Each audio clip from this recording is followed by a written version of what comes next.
Bismillahirrahmanirrahim. Assalamualaikum warahmatullahi wabarakatuh.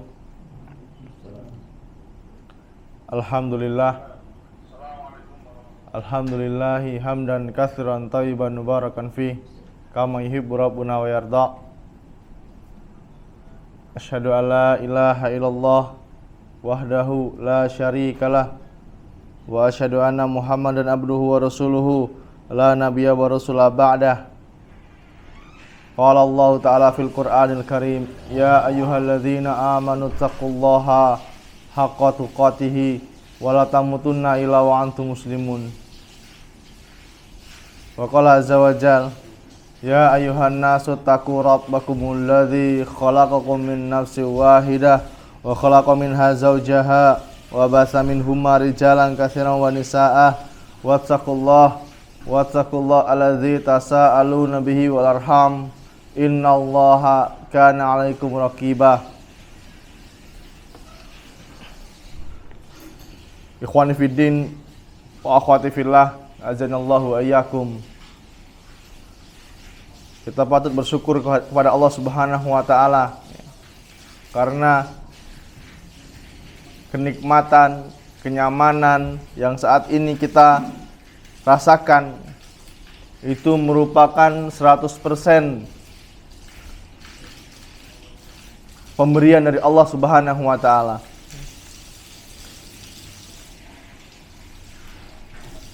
Bukan karena kerja keras atau usaha kita ya. Semua fasilitas dalam hidup kita ini itu merupakan anugerah dari Allah Subhanahu wa taala.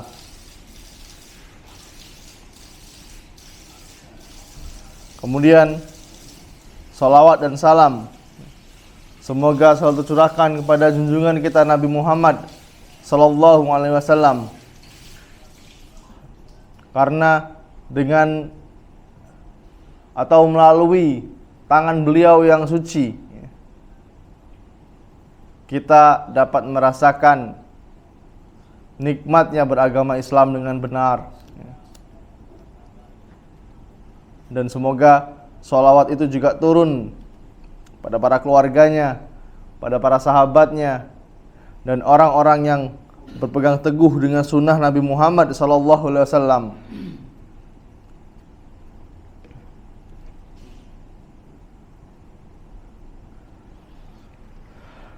Alhamdulillah, pada kesempatan sore hari yang penuh dengan keberkahan ini, masih di tempat yang insya Allah selalu mendapatkan keberkahan dari Allah Subhanahu wa taala. Kita bisa melanjutkan pembelajaran kita tentang Kitab Tauhid karya Syekh Muhammad At-Tamimi rahimallahu taala. Kita memasuki bab tentang hal-hal yang menyebabkan terjadinya kesyirikan. Kemarin sudah kita bahas ya. Dan ini pertemuan keberapa? Kedua ya. Pertemuan kedua. Dan kesyirikan itu merupakan sebuah kalimat yang tidak asing ya, yang sudah terjadi di zaman Nabi Muhammad sallallahu alaihi wasallam. Dan ini kesyirikan ini bukan suatu kemajuan nih kok. Justru ini adalah kemunduran. Dan kita tidak akan bisa membedakan antara tauhid dan syirik. Ini syirik apa bukan? Bagaimana cara beribadah kepada Allah dengan benar? Kita tidak mungkin bisa mengetahui hal ini kalau kita tidak belajar. Kita tidak belajar. Dan belajar ini tidak memandang usia, ya. Belajar ini tidak memandang usia. Kalau pemerintah kita mengatakan wajib belajar berapa? Berapa tahun wajib belajar? 9 tahun. Dalam Islam, yang namanya wajib belajar itu seumur hidup. Wajib belajar seumur hidup.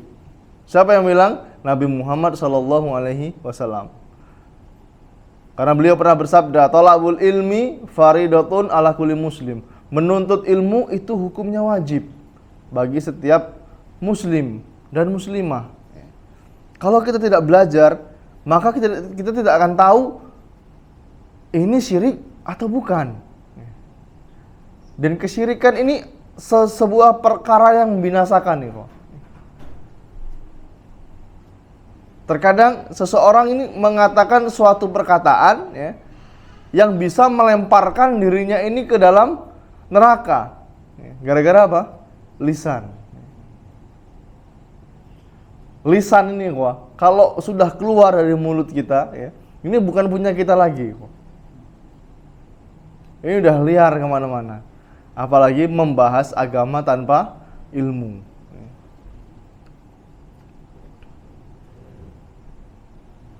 Dan kesyirikan, ini sudah pernah kita bahas di kitab Tazkiyatun Nufus, ini merupakan penyakit hati ya. Kesyirikan ini merupakan penyakit hati. Dan sesuatu yang paling ditakuti oleh Nabi Muhammad SAW kepada kita, umatnya. Nabi Muhammad SAW paling takut kita ini terjerumus pada penyakit syirik. Nah, syirik ada berapa? Masih ingat? Syirik ada 2. Yang pertama syirkun akbar, yang kedua syirkun asghar. Yang pertama syirik besar ya, yang bisa mengeluarkan pelakunya dari Islam. Yang kedua syirik kecil, tidak mengeluarkan dari Islam ya, tapi dosanya sama-sama besar. Dan ini bisa menghapuskan amalan tertentu. Kalau seseorang melakukan syirik besar, ya, semua amalannya dari dia balik, ya, dari dia sholat, puasa, zakat, sampai detik dia umur dia melakukan kesyirikan itu, maka pahalanya batal semua. Nabi Muhammad SAW beliau pernah bersabda, "Inna akhwafa ma akhafu alaikumu syirkul asghar." Qalu, dan para sahabat bertanya, "Inna akhwafa ma akhafu alaikumul syirkul asghar." Sesungguhnya perkara yang paling aku takutkan atas kalian adalah syirik kecil. Qalu, dan para sahabat mulai bertanya, "Apa itu ya Rasulullah?" "Wa ma syirkul asghar?" Wahai Rasulullah, apa itu syirik kecil? Kemudian Nabi Muhammad SAW menjawab, "Ar-riya." Yaitu riya, pingin dilihat. Riya ini padahal syirik kecil. Riya ini hanya syirik kecil. Dan hanya membatalkan amalan-amalan tertentu. Kita ambil studi kasus. Ketika seseorang sholat sunnah 2 rakaat misalnya. Sholat sunnah 2 rakaat. Di rakaat pertama dia ikhlas karena Allah. Lillahi ta'ala, karena Allah, benar-benar karena Allah. Tapi rakaat kedua ya, ada calon mertuanya ya, yang tadinya mau baca surat An-Nas ya, jadi membaca surat An-Naba panjang. Jadi mertuanya seneng lihatnya. Calon mertuanya seneng, batin, wah masya Allah, soleh banget ini calon menantu saya ini. Batal amalannya. Tapi hanya rakaat kedua. Rakaat pertamanya aman. Ya. Ini syirik kecil yang ditakuti oleh Nabi Muhammad SAW. Khawatir ini akan terjatuh pada umatnya.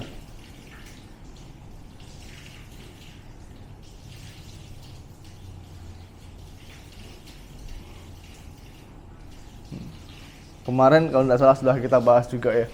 Kita ini hidup di zaman yang kesyirikan itu sudah dianggap biasa. Kesyirikan itu dianggap biasa. Namanya tatoyur ya, itu dianggap biasa. Syirik besar pun dianggap biasa. Bahkan kurang afdol kalau nggak ikutan. Meluangkan waktu tertentu ya, ke acara syirik besar. Tentunya apa? Memberikan sesaji kepada jin penunggu laut misalnya. Ini ada waktu-waktu tertentu, bulan-bulan tertentu. Ini sudah diagendakan di keluarga, ayo nanti kita mau ikut acara itu misalnya. Ini gimana? Fenomena seperti ini ya, disebabkan karena apa? Tidak belajar agama.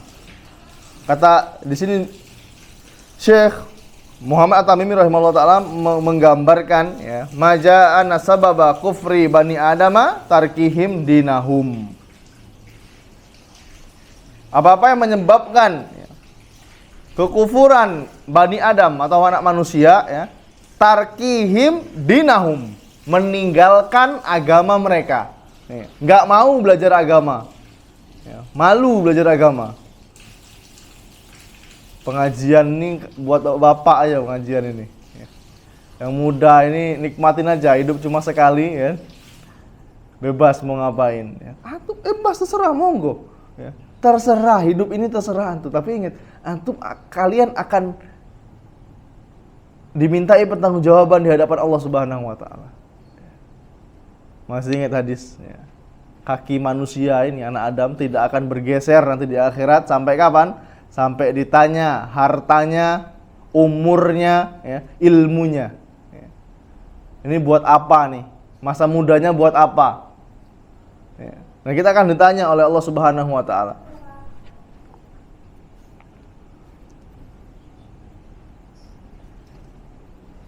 Bukan hanya di kalangan apa?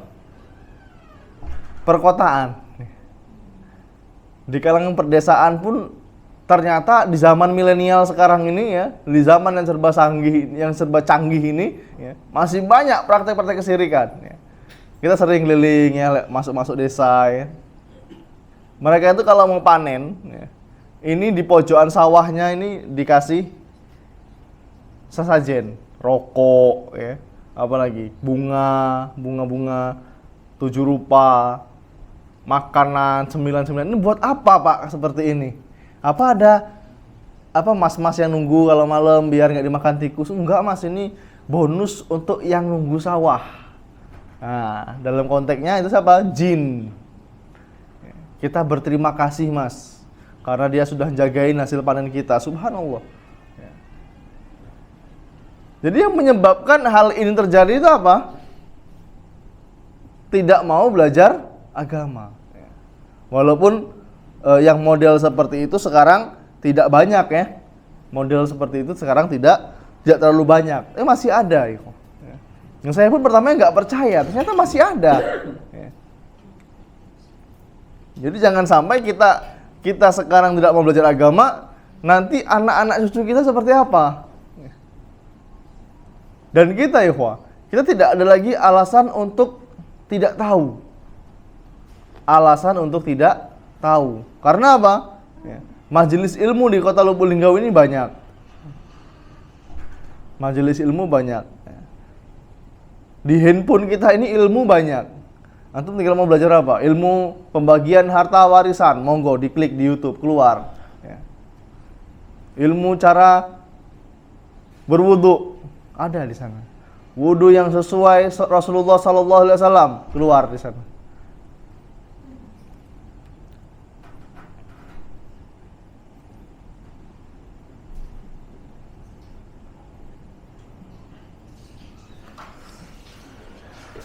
Dan di antara ya, awal mula terjadinya kesyirikan huwal ghulu fi sholihin, dan mereka ini berlebihan terhadap orang-orang solih. Ini sudah kita bahas di zaman siapa? Nabi Nuh alaihi salam. Berlebihan terhadap orang-orang solih. Ada orang solih, fotonya dipajang. Oh, oke. Kita yang sekarang tahu ini kakek kita nih, apa buyut-buyut kita yang solih dulu. Tapi generasi setelah kita, siapa yang bisa menjamin kalau foto ini tidak disembah? Ya, seperti di zaman Nabi Nuh alaihissalam. Mereka awal mulanya tidak mau menyembah patung tersebut.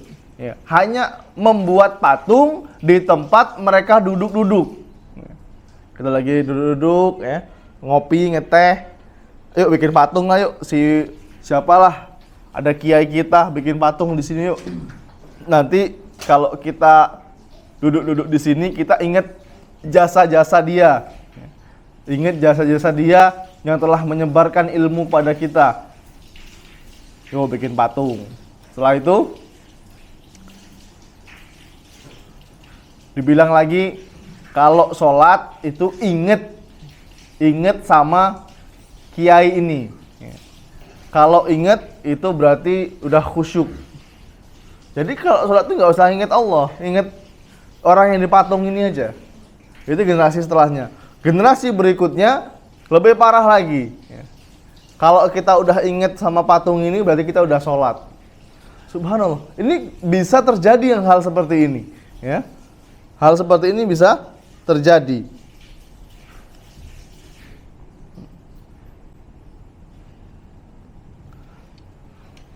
Dalam surat Nuh, Allah Subhanahu wa taala sudah menjelaskan, qalu nuhu rabbi innahum asauni wattaba'u man lam yazidhu maluhu wa waladuhu illa khasara wa makaru makran kubbara wa qalu la tazarunnal alihatakum wala tazarunna wadda wala suwa'an wala yaghutha wala ya'uqa wa nasron.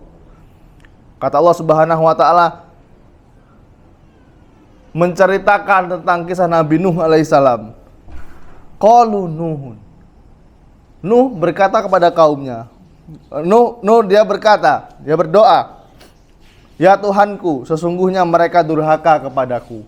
Mereka durhaka kepadaku dan mereka mengikuti orang-orang yang harta dan anak-anaknya yang hanya menambah kerugian baginya. Dan mereka melakukan tipu daya yang sangat besar. Dan mereka berkata, jangan sekali-kali kamu meninggalkan. Mereka berkata, jangan sekali-kali kamu meninggalkan penyembah Tuhan-Tuhan kamu. Dan jangan pula sekali-kali kamu meninggalkan penyembah Wad. Dan juga pula Suwa, Yaghuth, Ya'uq, dan Nasr. Siapa kelima orang ini? Orang ini adalah orang-orang solih. Orang-orang solih di zaman Nabi Nuh alaihissalam. Bayangkan, ini adalah orang solih di zaman Nabi Nuh alaihissalam. Kesyirikan ini, mereka gulu terhadap orang-orang solih. Mereka memiliki rasa takjub yang berlebihan. Ini bahaya ya.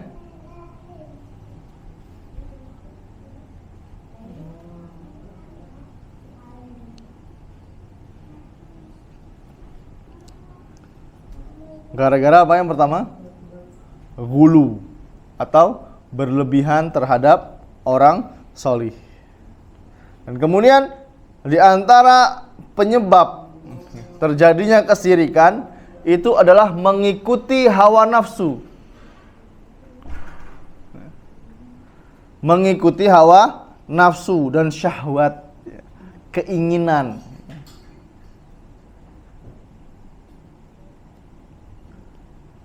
Ikhwani fiddin rahimani wa rahimakumullah. Kalau sudah datang dalil kepada kita dan dalil ini sahih, maka tinggalkan akal kita. Sepanjang apapun gelar kita di dunia, secerdas apapun kita, kalau sudah ada dalil dari Al-Quran dan Sunnah sesuai pemahaman para sahabat, maka tinggalkan akal kita. Ini penting. Terlalu banyak profesor, doktor yang keblinger. Apa keblinger bahasa Indonesianya apa ya?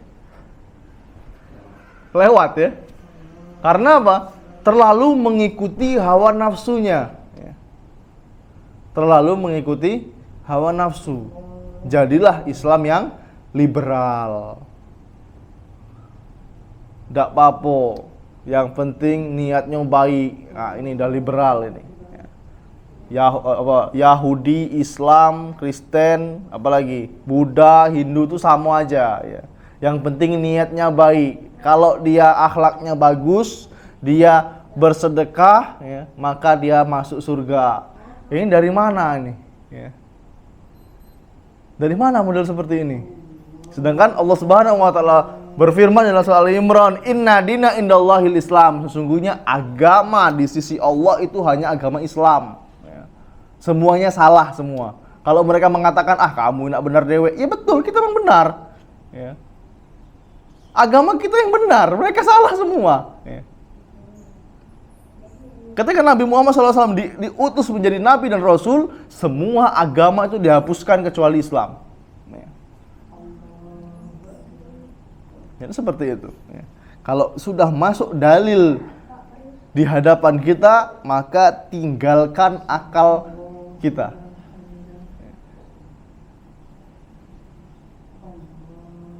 Contohnya apa? Allah bersemayam di atas arsy. Semua kaum muslimin sepakat Allah bersemayam di atas arsy. Karena orang yang kelewat pinter dan keblinger tadi, gimana caranya Allah bersemayam di atas arsy? Ya. Berarti Allah butuh sama makhluknya berarti. Ya. Tugas kita hanya apa? Mengimani. Ya. Allah bersemayam di atas arsy. Entah itu caranya bagaimana, ya, itu urusan Allah, ya, bukan urusan kita. Ngapain kita harus sholat 5 waktu? Berarti Allah butuh sama kita. Ini orang yang keblinger ya. Bukan Allah yang butuh sama kita. Kita yang butuh sama Allah. Kita yang butuh sama Allah. Dengan seluruh manusia di bumi ini sholat, ya, beribadah kepada Allah, tidak sedikit pun menambah kerajaan Allah Subhanahu wa ta'ala. Tidak menambah kesucian Allah Subhanahu wa ta'ala. Tidak menambah kebesaran Allah Subhanahu wa ta'ala. Tapi apa? Kita yang butuh. Kalau kita nggak beribadah pada Allah, ya kita yang rugi. Terserah. Ya. Tapi ingat, nanti kita mau dimintai pertanggung jawaban. Dan terjadinya kesyirikan, ya, di antara faktornya adalah mengikuti hawa nafsu. Jadi merupakan salah satu faktor utama, ya, yang membuat seseorang itu menyimpang dari fitrahnya, ya, serta membawa seseorang ini kepada kesyirikan dan kesesatan, ya.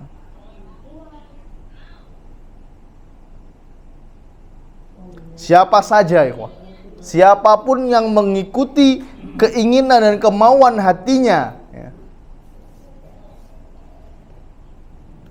maka orang ini akan selalu merasa sempit hatinya.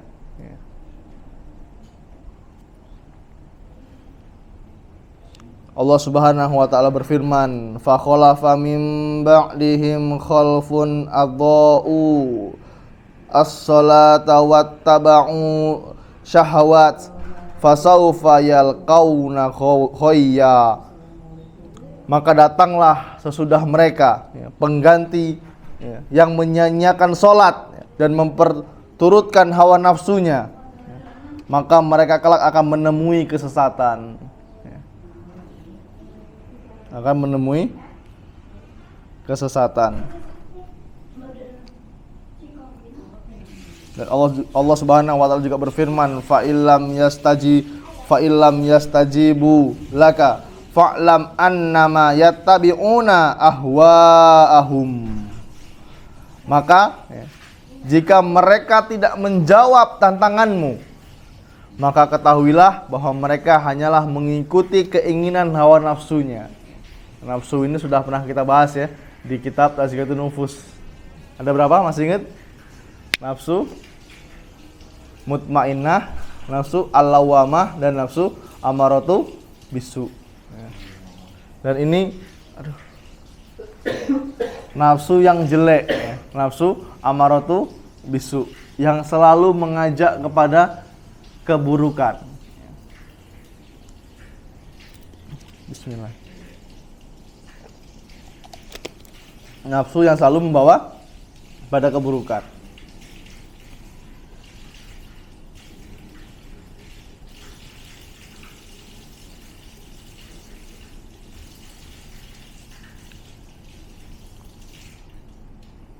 Di sini Allah Subhanahu wa taala menjelaskan ya, di antara penyebab orang-orang di zaman Nabi Muhammad SAW itu tidak mengikuti atau tidak memenuhi seruan dari Nabi Muhammad SAW itu karena mengikuti hawa nafsunya. Gara-gara mengikuti hawa nafsu. Karena ketika mereka memeluk agama Islam, semuanya dilarang. Yang enak-enak dilarang menurut mereka. Judi nggak boleh, haram. Riba, menikah lebih dari 4. Karena orang zaman dulu nikahnya 9, 10. Kalau 4 masih boleh. Kalau mampu. Apalagi? Minum-minuman keras, haram, nggak boleh.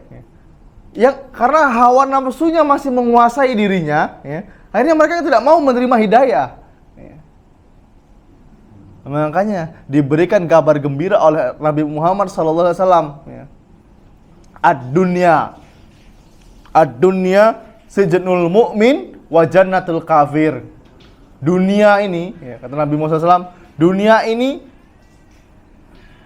penjara bagi orang mukmin, orang yang beriman, wa jannatul kafir, dan surga bagi orang-orang kafir. Makanya tuh jangan iri, berkali-kali kita ulangi. Jangan iri lihat orang-orang kafir. Yang mereka punya harta yang banyak, yang kelihatan hidup di dunianya enak. Kita yang tiap hari sholat 5 waktu, tiap hari kayak gini aja. Mereka ini dibiarkan oleh Allah Subhanahu wa taala. Tapi nanti di akhirat, siksa yang di neraka itu lebih pedih. Kita udah dikasih kekurangan harta sama Allah, nggak mau mengikuti hidayah lagi. Ya ini gimana ini? Udah miskin, sombong, wah repot. Dan ini yang dibenci oleh Allah Subhanahu wa taala. Orang miskin yang sombong. Kenapa dikatakan sombong? Karena dia tidak mau menerima hidayah. Udah miskin, miskin dunia miskin harta maksudnya. Bukan kaya hati, bukan. Udah miskin harta, meninggalkan sholat. Apa gak sombong namanya ini? Kenapa dikatakan sombong? Ya karena Nabi Muhammad SAW yang mengatakan, Al-kibru batarul haq wa ghamtun nas. Yang namanya sombong itu menolak kebenaran dan meremehkan manusia. Ini nggak boleh.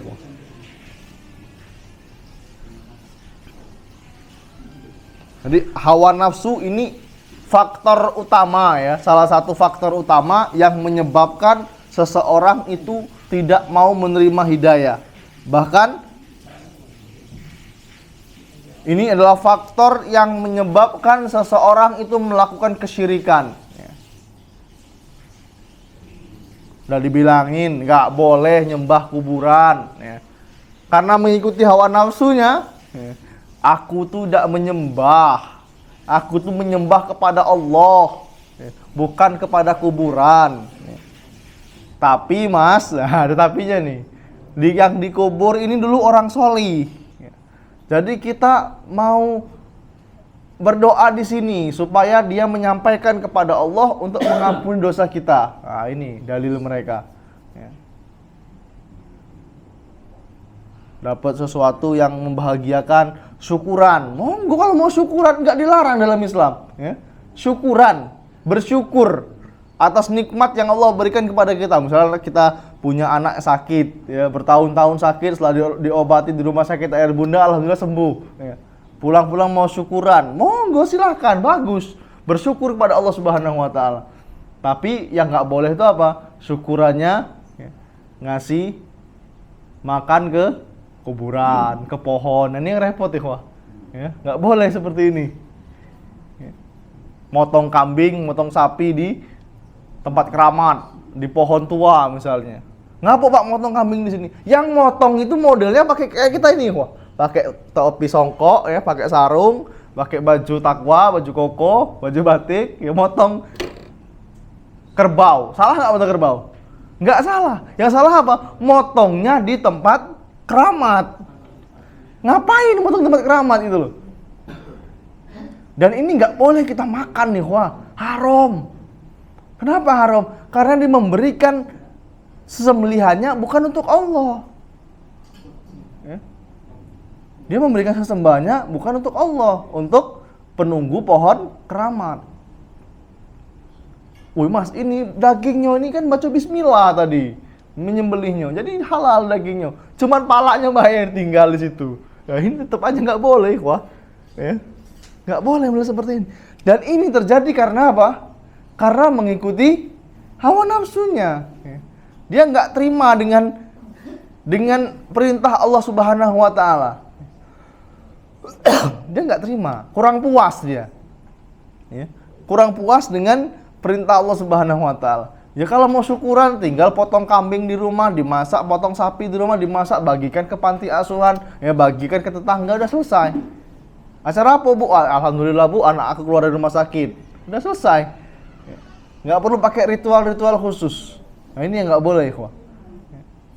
Dan perkara seperti ini ya, saat ini mulai jarang dipelajari di sekolah-sekolah dasar, di sekolah-sekolah negeri.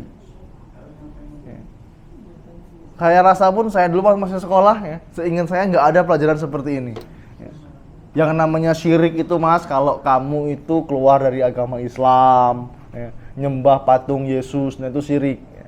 Tapi nggak diajari cara kalau nyembelih di pohon keramat itu nggak boleh. Ya. Seingat saya seperti itu. Taunya kapan? Ya ketika sudah besar seperti ini. Ya.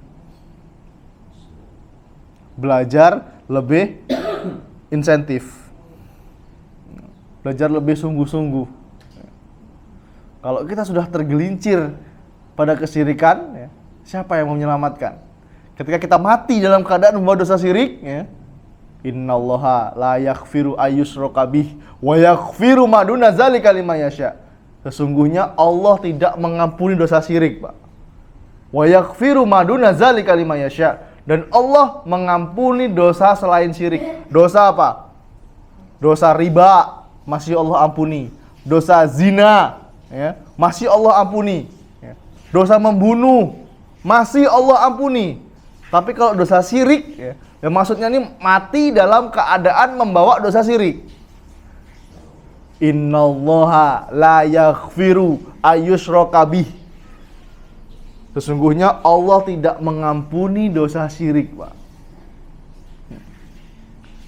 Waduh, Mas, ternyata saya tahun 60-an dulu pernah melakukan kesyirikan. Saya pernah minta nomor ke kuburan misalnya. Ya sudahlah, yang berlalu biarlah berlalu. Sekarang kita masih hidup, kita bertobat kepada Allah Subhanahu wa Ta'ala. Yang tidak boleh itu kalau kita tidak bertaubat.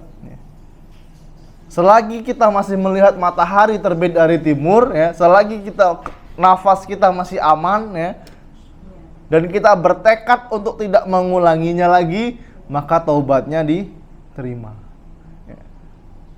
Dan jangan ceritakan, kalau kita sudah merasa bertobat nih, kita sudah bertobat, jangan ceritakan tentang masa lalu kita yang mungkin dulu pernah melakukan kesyirikan, ya, pernah minta nomor, pernah masang togel, ya. Udah togel judi haram kan, minta ke kuburan lagi. Ya. Saya pernah ketemu model seperti ini. Ya. Qadarullah, orang tua kami itu aslinya punya rumah di Lampung kan, ketika kita pulang ke Lampung, Lebaran. Lu mau kemana mas? Jam 10 malam. Mau minta nomor ke kuburan. Lu caranya gimana? Lu masih bodoh gitu kan? Caranya gimana? Tidur di makam yang pas sama tubuh kita. Jadi dia keliling, malam-malam keliling ya. Ada batu nisan itu, batu nisan sama batu nisan dua gini ya, melintang tidur. Kalau kakinya pas ya, berarti kita suruh tidur di sana katanya. Nanti dimimpiin. Atau mimpi naik mobil, berarti dilihat platnya, berapa platnya. Oh, saya mimpi naik mobil kamu tadi malam. Berapa plat mobil kamu? Nah, ini jelas kesyirikan nih kok. Udah judi, haram, ya, tambah lagi syirik. Ya. Ini gimana ini? Orang main kayak gini siapa yang kaya? Bandarnya ya kok. Belum pernah saya lihat orang main judi ini kaya, belum pernah. Ya. Kalaupun dia kaya pasti nggak berkah hidupnya. Ada anaknya sakit, istrinya selingkuh, apalagi rumahnya kebakar, mobilnya kecelakaan. Ya. Bisnisnya hancur, ini biasanya seperti itu. Ya. Subhanallah. Dan ini gara-gara apa, ikhwan? Gara-gara apa? Gara-gara mengikuti hawa nafsu. Ya. Mengikuti hawa nafsu. Kalau kita mengikuti ya, terpengaruh dengan hawa nafsu ya, jelas ini membuat kita sengsara. Semua hal ya, kalau kita mengikuti hawa nafsu bukan cuma pada kesyirikan ya. Karena tubuh kita ini lebih condong ngajak kepada santai ya.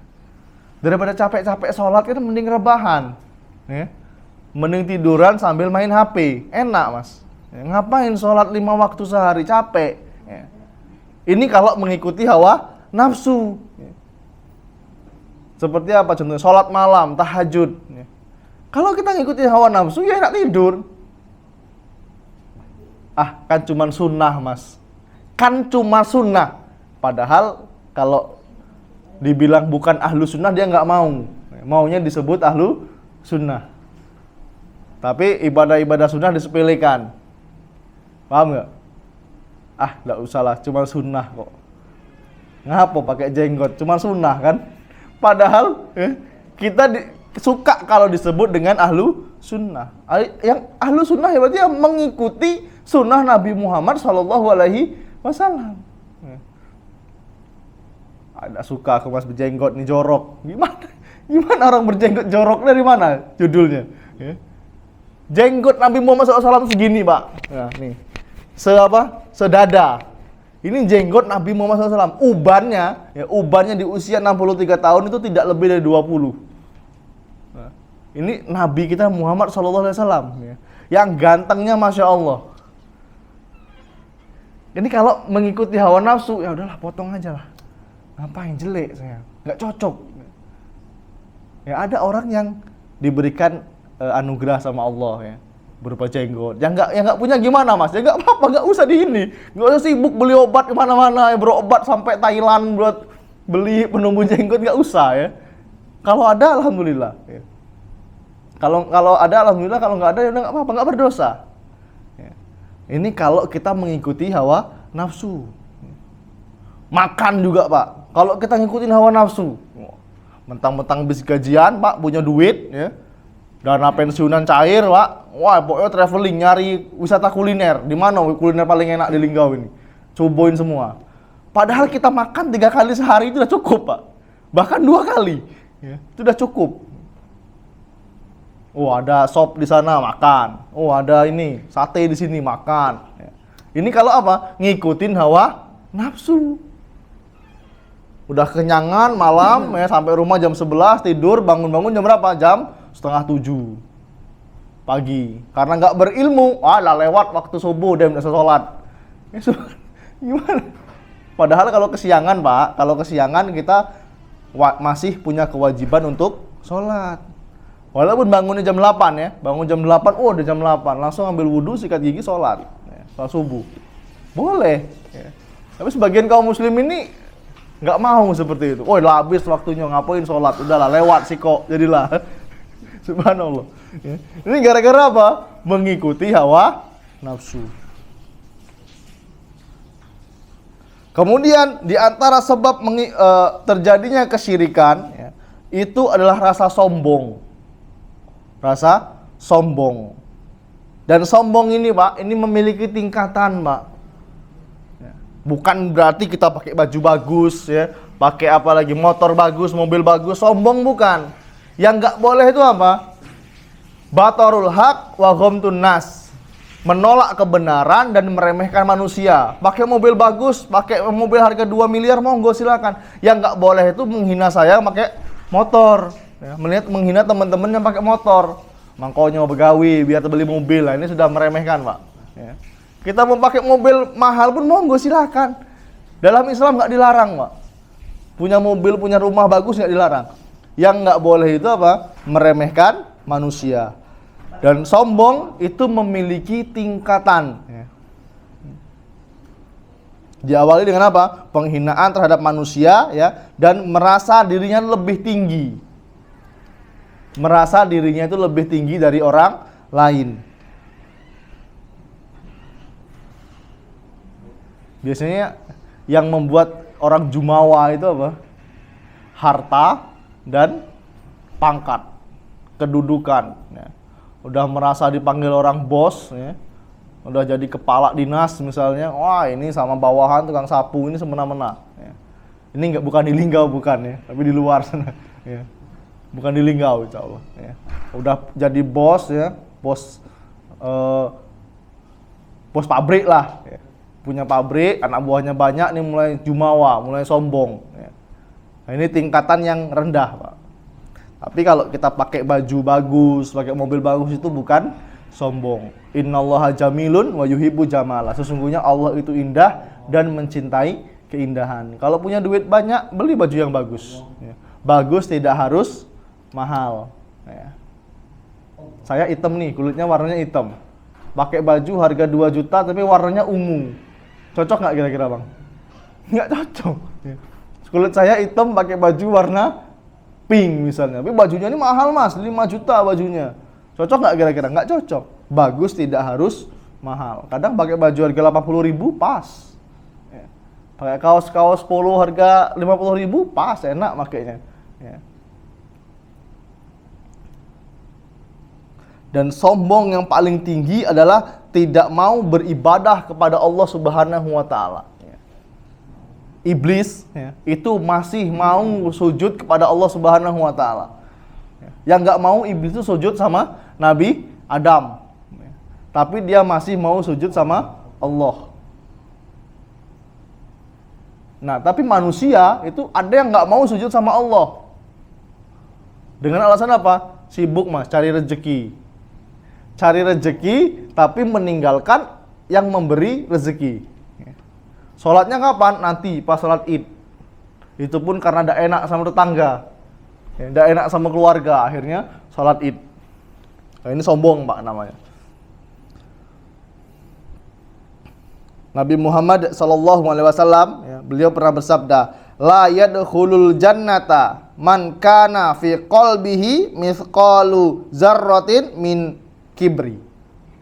Tidak akan masuk surga. Tidak akan masuk surga orang yang di dalam hatinya masih memiliki sifat sombong, ya.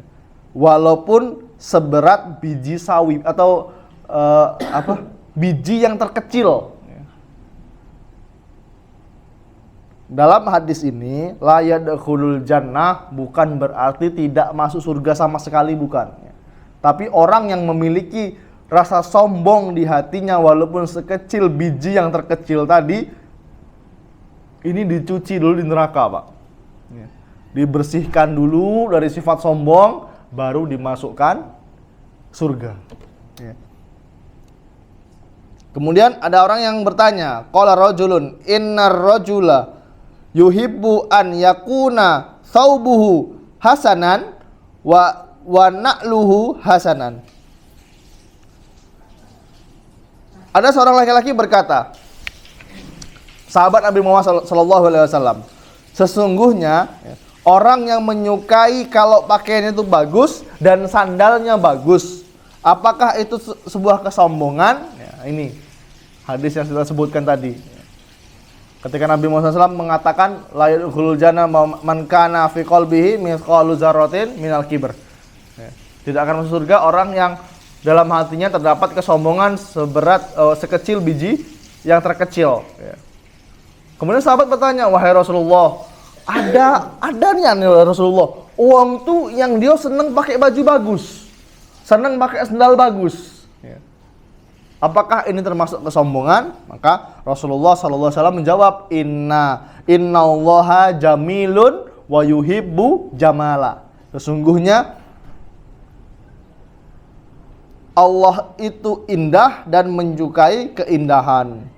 Al-kibru batarul haq wa ghamtun nas. Yang namanya sombong itu engkau menolak kebenaran dan meremehkan manusia.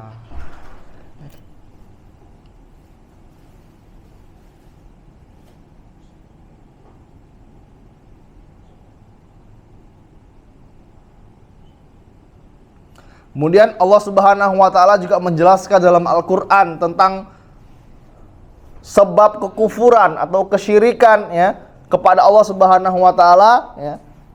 Itu apa? Karena kesombongan ya. Allah Subhanahu wa taala berfirman dalam surat Al-Baqarah ayat 258, Alam taro ilal ladzina hajja Ibrahima fi rabbih an atahu Allahul mulka id qala Ibrahimu rabbi alladzi yuhyi wa yumit qala ana uhyi wa umit qala Ibrahimu fa innallaha ya'ti bi syamsi minal masyriqi fa'ti biha minal ma'ribi fabuhital ladzi kafara wallahu la yahdil qaumal zalimin. Allah Subhanahu wa taala menjelaskan tentang kisahnya Raja Namrud. Apakah kamu tidak memperhatikan orang yang mendebat Ibrahim tentang Tuhannya Allah, karena Allah telah memberikan kepada orang itu pemerintahan, kekuasaan. Allah kasih Namrud kekuasaan. Ketika Nabi Ibrahim mengatakan Rabbi alladzi yuhyi wa yumit, Tuhanku ialah yang menghidupkan dan mematikan. Kemudian orang itu juga mengatakan qala ana uhyi wa umit. Orang itu mengatakan apa? Aku juga bisa menghidupkan dan mematikan. Dia punya pemerintahan, punya kekuasaan. Kamu bunuh dia, mati. Bisa saya mematikan. Saya juga bisa menghidupkan. Oh, ini jangan dibunuh, hidup dia. Ini maksudnya Namrud seperti itu. Kemudian Nabi Ibrahim berkata, sesungguhnya Allah yang menerbitkan matahari dari timur, maka terbitkanlah dia dari barat. Lalu Namrud terdiam. Terdiamlah orang kafir itu, dan Allah tidak memberi petunjuk pada orang-orang yang zolim. Dia berani membantah ketika Nabi Ibrahim mengatakan Tuhanku itu yang menghidupkan dan mematikan. Aku juga bisa menghidupkan dan mematikan. Tapi ketika Nabi Ibrahim mengatakan Tuhanku yang menerbitkan matahari dari timur, sekarang kamu terbitkan matahari dari barat, dia nggak sanggup dia. Dia tidak sanggup.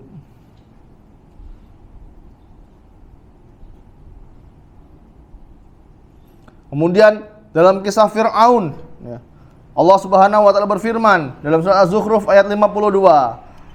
Wa nada Fir'aunu fi qaumihi qala ya qaumi alaysa li mulku Misra wa hadhil anharu tajri min tahti afala tabsirun am ana khairum min hadza alladhi huwa mahinun wala yakadu yubinu. Kata Allah Subhanahu wa taala, dan Fir'aun berseru kepada kaumnya sambil dia berkata, wahai kaumku, bukankah kerajaan Mesir itu milikku? Sungai-sungai ini mengalir di bawahku. Apakah kamu tidak melihat? Ini perkataan Fir'aun. Bukankah aku lebih baik dari orang itu, yaitu Musa, orang yang hina ini dan yang hampir tidak dapat menjelaskan perkataannya?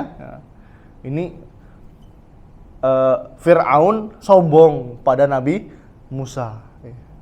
Dan kesombongan ini yang menyebabkan dia melakukan kesyirikan. Sampai tidak ada manusia yang berani mengatakan dalam surat apa? An-Nazi'at ya. Ana rabbukumul a'la. Ini siapa? Gawe siapa ini? Fir'aun. Surat ini ya, surat An-Nazi'at, benar ya? Ana rabbukumul a'la, aku Tuhanmu paling tinggi. Ya. Fir'aun yang memiliki kesombongan luar biasa itu. Dan pada dua ayat ini ya, Allah Subhanahu wa taala menjelaskan bahwa pembangkangan dan ketidakpatuhan kedua raja ya, pemimpin yang tadi ya, dan dia menolak seruan dakwah dan dia terjerumus pada kesyirikan ya. Karena apa? Karena kesombongan ya.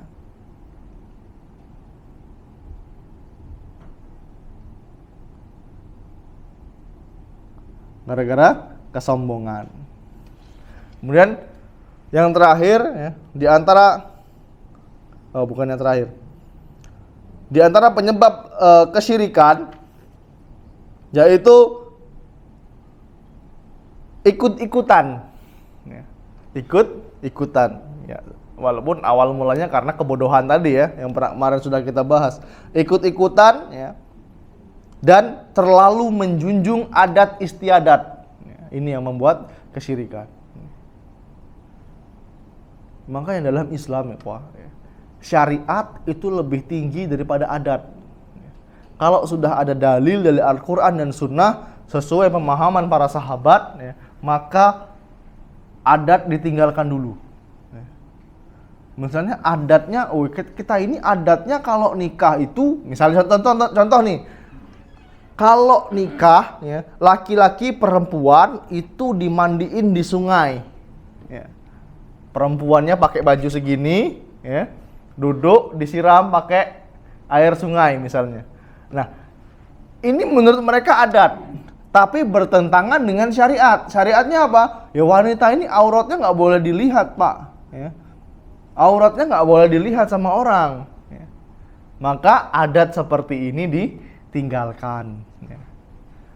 Ini contoh.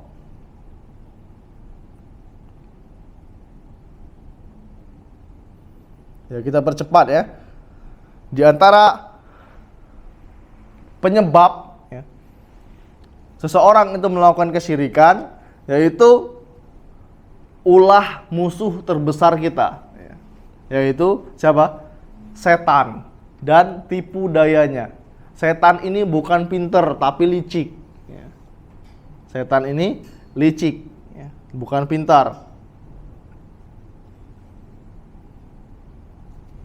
Allah Subhanahu wa taala berfirman, wa kanan nasu ummatan wahidatan faba'atsallaha an-nabiyyina mubasyirina wa munzirina wa anzala ma'humul kitaba bil haqq liyahkuma bainan nas fima akhtalafu fihi. Dahulu ya, kata Allah Subhanahu wa taala, manusia itu umat yang wahidah, yang satu mereka dulu ya. Kemudian Allah mengutus para nabi dan rasul ya, sebagai pemberi peringatan, dan Allah menurunkan bersama mereka kitab-kitab yang benar ya. Kemarin sudah kita bahas dari zaman Nabi Adam alaihissalam ya, sampai Nabi Nuh alaihissalam ya, itu umat manusia satu, Pak. Mereka beribadah kepada Allah Subhanahu wa taala. Sampai kapan? Sampai tadi orang-orang tertipu dengan tipu daya iblis, tipu daya syaitan untuk membuat patung. Tertipu oleh tipu daya iblis. Jadi musuh kita ini adalah, musuh kita yang nyata ini adalah syaitan dan jin. Kemudian yang terakhir ya, di antara penyebab orang ini melakukan kesyirikan ya, berpegang dengan riwayat-riwayat yang palsu ya, dan mimpi-mimpi yang batil, mimpi-mimpi yang salah ya. Tadi malam mimpi suruh nyembeli ayam di kuburan. Lupa ngapa membawa ayam? Yo, aku tadi malam mimpi suruh motong ayam di situ. Lupa, jangan, Pak. Enggak apa-apa, Mas, kan cuma ayam. Jangankan ayam, Pak. Ya. Lalat aja kita nggak boleh ngasih sesembahan kepada selain Allah Subhanahu wa taala. Nggak boleh. Apalagi ayam, mengalirkan darahnya untuk selain Allah Subhanahu wa taala.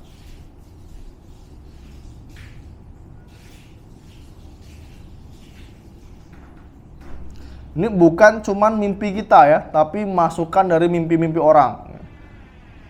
Masukan atau tipu daya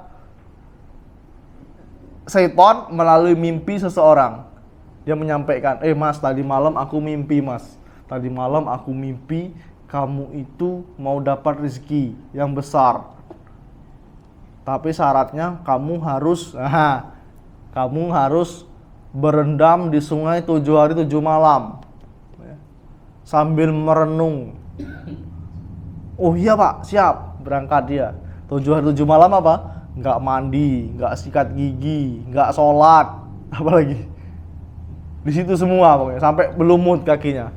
Logika kita gimana Pak?